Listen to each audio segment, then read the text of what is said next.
¿Qué pasa, dioses? En el día de hoy te hablaré de uno de los servidores más peligrosos y antiguos de todo Minecraft Java.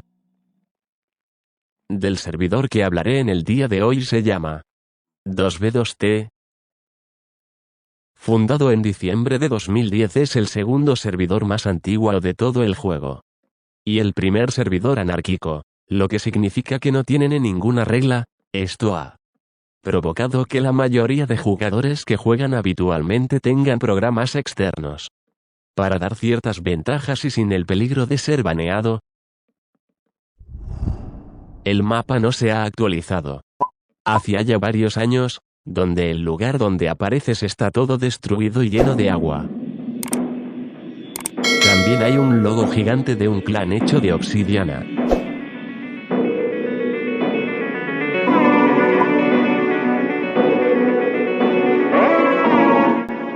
El salir del spawn es muy difícil, ya que hay varios jugadores que encierran en obsidiana a nuevos jugadores, y si logras escapar tienen que recorrer millones de bloques para encontrar los primeros árboles. Para ello se construyeron túneles de obsidiana en el Nether. Con estos podrán recorrer millones de bloques aún más rápido, ya que 8 bloques en el mundo normal son 1 de enero.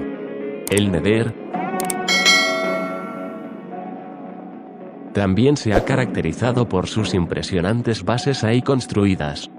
Lamentablemente todas terminan con un mismo destino. Si alguien encuentra tu base, lo más probable es que la vayan a destruir con TNT.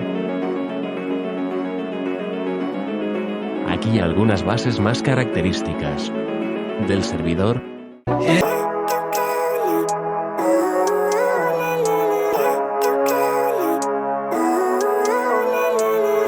Living life, every day, late at night, not okay. All I want, and I pray, all I need are some better days. Fuck me, I'm looking in the mirror, so foggy, but I've never seen clearer. I don't really think anyone can save me, and honestly I'm not really sure I want saving. I like to be my own worst enemy. There's no risk if you don't try at anything, so I'ma just keep buying everything. See you in the next life, have to be a better me. I don't think that my head's on straight, gotta flip it and grip it and go and get an x-ray. What's wrong with me? I just feel weight pushing on my chest and it squeezes till I suffocate. Better change my mindset, meditate. It's pretty cool that I'm alive and have better days. I could walk, see, hear, I should celebrate. Think I could change my mind, maybe elevate. Go take a look up in... No son las únicas. Por ejemplo, el dorado antes se creía un mito, ya que estaba demasiado lejos hasta que alguien la encontró.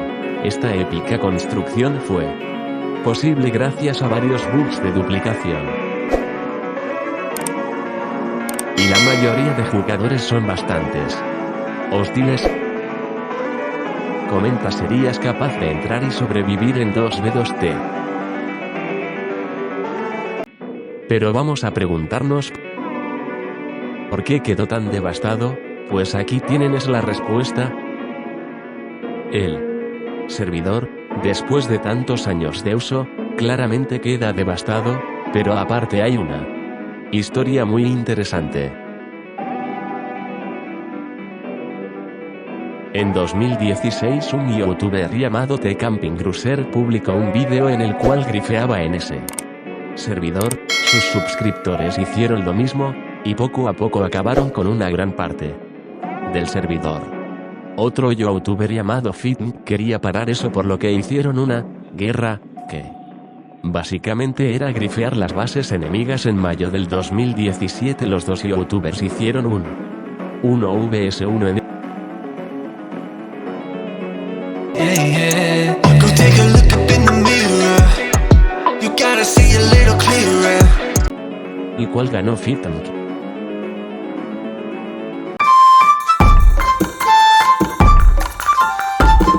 Y así pararon de grifear.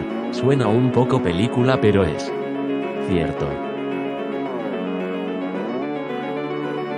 La comunidad de 2v2t y la de los servidores anárquicos en general ha sido descrita como inhóspita, nihilista. Los jugadores normalmente deben esconder sus suministros y estar armados para sobrevivir, además de tener que estar listos para ser asesinados durante múltiples ocasiones.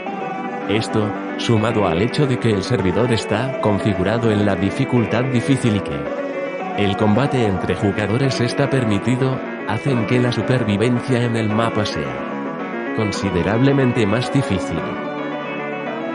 Normalmente, los jugadores con más tiempo en el servidor son hostiles a los nuevos jugadores, a quienes llaman Neufag. El chat público del servidor contiene mayoritariamente spam, troleos, mensajes sin sentido, enlaces a contenido obsceno y a screamers, insultos raciales, amenazas de muerte. Y propagandizan, los jugadores normalmente se mienten entre sí con el fin de enviarlos a ubicaciones del juego con trampas. Una regla común entre los jugadores de 2v2t es no confiar en otros. Las trampas son puestas de forma deliberada alrededor de la zona en la que los jugadores aparecen por primera vez. Pozos de lava, zonas en llamas y portales que dirigen a zonas con lava o con bloques difíciles de romper ubicados en dimensiones paralelas, obligando a los jugadores a desconectarse y volverse a conectar, teniendo que entrar nuevamente a la lista de espera para entrar al servido. Algunos jugadores han creado grandes estructuras que sirven como obstáculos llamadas lava fundida, lava cast en inglés, creadas cuando agua se derrama sobre lava, creando montañas de piedra labrada. Estas estructuras rodean todo el spawn y algunas de ellas alcanzan el límite de altura del mapa. 9 Ocasionalmente han ocurrido eventos conocidos como incursiones en el spawn, en los que docenas de jugadores se agrupan para controlar el spawn durante un periodo en el que construyen una base de gran tamaño, matar jugadores nuevos o destruir bases enemigas. Los nuevos jugadores pueden requerir múltiples intentos y varias horas de juego para salir del punto de aparición en el mapa. La causa de muerte más común en el servidor es la inanición causada por la incapacidad de poder escapar de la zona de spawn. Un jugador puede mantenerse vivo caminando alrededor de 1500 bloques de viaje sin comida antes de morir por inanición. Los jugadores veteranos viven lejos de la zona de spawn con relativa seguridad para jugar y construir. El mapa se encuentra menos destruido conforme los jugadores se alejan del lugar en el que aparecen por primera vez, pudiendo encontrar árboles y animales. Hay un sistema de carreteras usado para el viaje desde el spawn hacia zonas más lejanas. El servidor no posee alguna clase de autoridad, todo lo que se construye puede ser destruido en cualquier momento si su ubicación es descubierta por jugadores ajenos a la construcción. Esta clase de destrucción, llamada grifeo, es tan común en el servidor que Brendan. A pesar de tener una comunidad hostil y destructiva, el servidor tiene un evento cada 1 de abril en donde este cambia el mapa de juego por unos días y los jugadores pueden jugar juntos de forma cooperativa.